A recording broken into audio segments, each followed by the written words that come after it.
Bonjour à tous, j'espère que vous allez bien. On se retrouve aujourd'hui pour parler de bouquins. Alors on va pas parler de romans ou de choses comme ça. J'avais envie en fait de vous parler de jolis livres parce que j'aime beaucoup les romans, je lis autant que faire se peut. Mais s'il y a un truc que j'adore, c'est les jolis livres, les gros bouquins, les bouquins de photos, les bouquins de déco, etc. Et je me suis dit que ça pourrait être cool en fait de vous parler de quelques-uns que j'ai chez moi et que j'aime beaucoup. Je commence avec un de mes derniers achats. Le mur du son, qui est un bouquin édité en fait par Marshall aux éditions Hachette. Recueil de vérités musicales essentielles et disparates. Le plus grand recueil de données sur le rock jamais rassemblé par un des plus grands noms de la musique. Et ce livre est juste, mais trop cool. De ouf. Donc à l'intérieur, évidemment, ça parle un petit peu de l'histoire de Marshall, ce qui est très très intéressant, mais surtout, il y a toute une énorme partie qui s'appelle l'art de faire du bruit, qui regorge de petites anecdotes, d'informations, de classements, etc. Et c'est vraiment trop cool. On a des infos par exemple sur les tatouages des rockstars, il y a des doubles pages dédiées à certains artistes, par exemple ici Jimmy Page, des doubles pages aussi sur les anatomies des instruments, par exemple ici sur la guitare électrique, il y a aussi la batterie, etc., etc. Et des anecdotes qui sont hyper cool, par exemple celle qui s'intitule « Surtout pas de marron » et qui explique en fait pourquoi dans le menu demandé par Van Halen lorsqu'il était en concert dans une salle, il y avait toujours stipulé qu'il voulait des M&M's mais surtout pas de marron. Donc je vais pas vous raconter pourquoi parce que ça gâcherait un petit peu l'effet. C'est un bouquin vraiment qui est hyper cool si vous êtes fan de rock, moi je vous le conseille à 2000%. Il coûte pas très très cher, moi je l'ai payé 15 € et il est trop bien. On change totalement de registre avec le livre Miam de Laura Rowe aux éditions Robert Laffont. Donc ça c'est un bouquin que j'ai depuis pas mal de temps et qui est vraiment super cool. Donc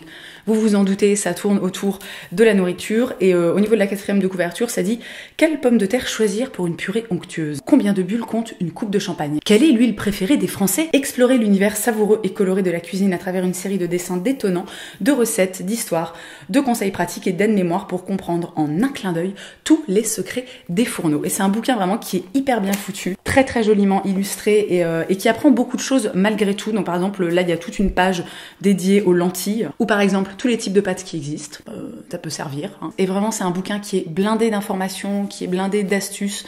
On trouve aussi quelques recettes et franchement il est top. Si San Francisco de Victoria Smith, qui est l'auteur du blog SF Girl Bay. Donc comme son nom l'indique, c'est un livre à la gloire de San Francisco, puisque Victoria Smith vit à San Francisco. Et c'est un bouquin principalement avec beaucoup de photos, qui reprend un petit peu tous les quartiers de San Francisco. Les photos sont magnifiques, c'est vraiment un très très beau livre que j'aime beaucoup feuilleter de temps à autre. Ce livre spécial Retour vers le futur, donc c'est un livre de Michael Klastorin et Randall Atamaniuk.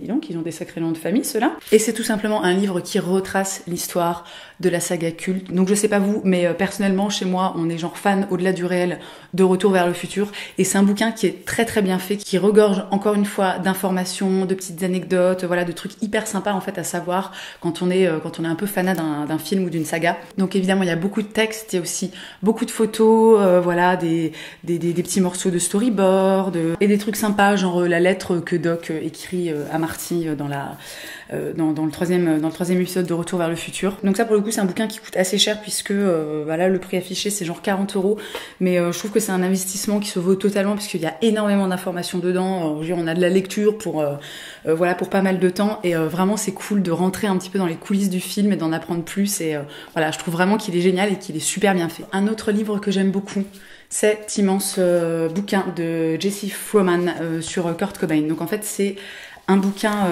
uniquement un recueil en fait de photos et à la fin on retrouve une interview de Kurt Cobain par John Savage et c'est un livre voilà que je trouve très beau. Alors après si on n'en a rien à carrer de Kurt Cobain, j'ai envie de vous dire que ça sert pas à grand chose. J'aime beaucoup les photos qui sont dedans, c'est des très belles photos.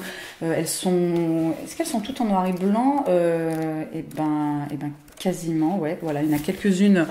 Il y en a quelques-unes en couleur, mais c'est vraiment un super joli bouquin. Je pense que tout le monde, par exemple, a un fan de Nirvana autour de lui, donc n'hésitez pas, je vous le conseille. Du côté de la déco, un livre que j'ai depuis des années et que je feuillette avec un immense plaisir régulièrement, c'est The Selby is in Your Place. Donc The Selby, Alors, si je ne dis pas de bêtises, il me semble qu'à la base c'est un site internet, c'est un blog, et ils ont sorti un livre donc il y a maintenant pas mal d'années. Et c'est vraiment un bouquin qui est génial où en fait tout simplement l'auteur se rend chez des personnes et prend en photo leur intérieur. Donc c'est un truc qui avait vraiment le vent en poupe à une époque. Il y avait notamment The Coveter, je crois, qui faisait des choses dans ce style-là.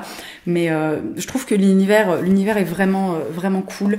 Il y a plein aussi de petites illustrations. Il y a évidemment un petit peu de texte, même si la majeure partie du livre est prise par les photos. Donc là, par exemple, on est chez Lou Doyon. Il y a aussi Erin Watson. Enfin bref, il y a pas mal de gens assez connus. Et je trouve ça extrêmement inspirant en fait au niveau de la déco parce que c'est vraiment des intérieurs qui sont habités, qui ont un vrai caractère, qui ont une vraie personnalité, et je trouve que ce bouquin est juste génial et magnifique. Et enfin, le dernier livre dont je voulais vous parler, c'est Sign Painters, qui est un livre de Faith Levin et de Sam Macon, et c'est tout simplement en fait un bouquin qui tourne autour des enseignes des anciennes et de tous ces artistes en fait qui peignent des enseignes. Donc j'avais acheté ce bouquin quand j'étais à Las Vegas et que j'avais visité le musée de l'enseigne lumineuse, tout simplement, qui est un très chouette musée d'ailleurs que je vous conseille si un jour vous êtes de passage à Las Vegas. Bon, je sais, Las Vegas c'est pas forcément le truc où t'es de passage comme ça, genre comme de par hasard, mais je le place quand même. À l'intérieur, on retrouve évidemment énormément de photos, mais il y a aussi toute une partie interview où on rentre un petit peu dans l'univers de chaque artiste, où il parle un petit peu de ce qu'il fait, de ce qui l'inspire, etc.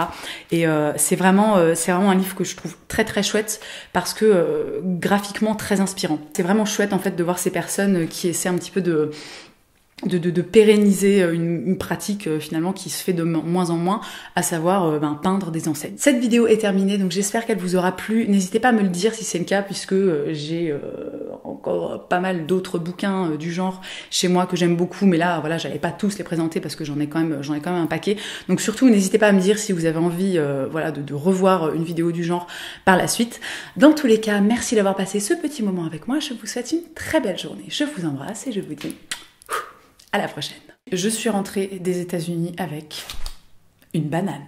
Voilou, les années 90, c'est par où? C'est par là. Bon, plus sérieusement, déjà, ne me jugez pas. Ensuite, pourquoi est-ce que j'ai acheté une banane? Eh bien, tout simplement parce que ça fait des années que à chaque fois que je suis